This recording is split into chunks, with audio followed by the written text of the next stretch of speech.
Hello from the Old Fortress on the island of Corfu in Greece. Behind me, the mainland, and further to the north, Albania.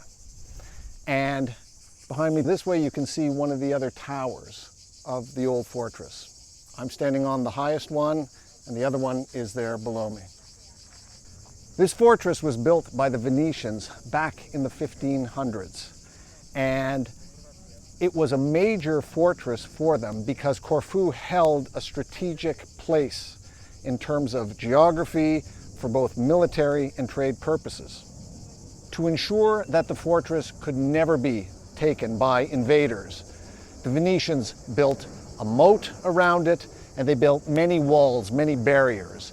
And even though the Ottomans tried 3 times over the centuries, in 1537, 1571, and again in 1716, to lay siege to the city and to take it, they didn't succeed. Below me you get a sense of just how much work was put into ensuring that the fortress could never be taken. You can see the moat and the bridge that connects the mainland, and then wall after wall, layer after layer.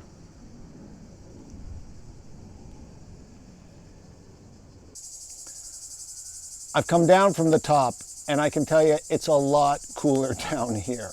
It's been averaging 36, 37 degrees every day here during our vacation on the island. It's been fantastic, but it's nice to get a little bit of shade. As I was saying, the Venetians were very good at building borders to protect themselves from outsiders. But when it comes to public speaking, you actually want to go in the opposite direction.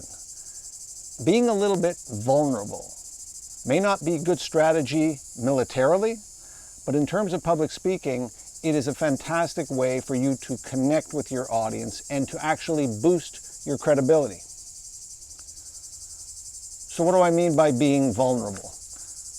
I like to say that audiences love to hear about your 5 F's. Your firsts, your fears, your frustrations, your failures, and your fiascos.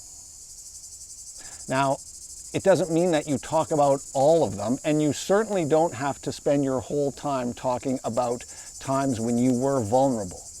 But, for example, talking about a time where you failed at something, you made a mistake, and what you learned from it, and how the audience can benefit from your experience. Talking about a time when you were afraid, either in the past or even currently, and sharing that with the audience is a great way to show that you are a human being, that you're vulnerable.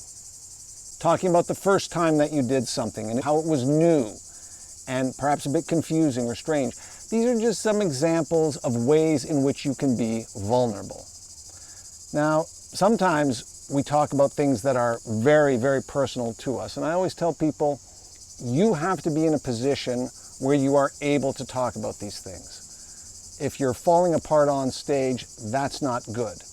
And sometimes there's something that has happened to you, and you may not be ready to share that with an audience. But in a couple of months or a couple of years, you may well be able to share that story with your audience. So while the Venetians were great at building barriers to protect themselves, when it comes to public speaking, you want to go in the opposite direction. You want to open up and let the audience see a bit of who you are. So that's the message today from beautiful Corfu, Greece. If you ever get a chance to come here, I highly recommend it. In the meantime, keep on speaking, and we'll talk to you soon. But now I am going to put on one barrier to protect myself. It's hot.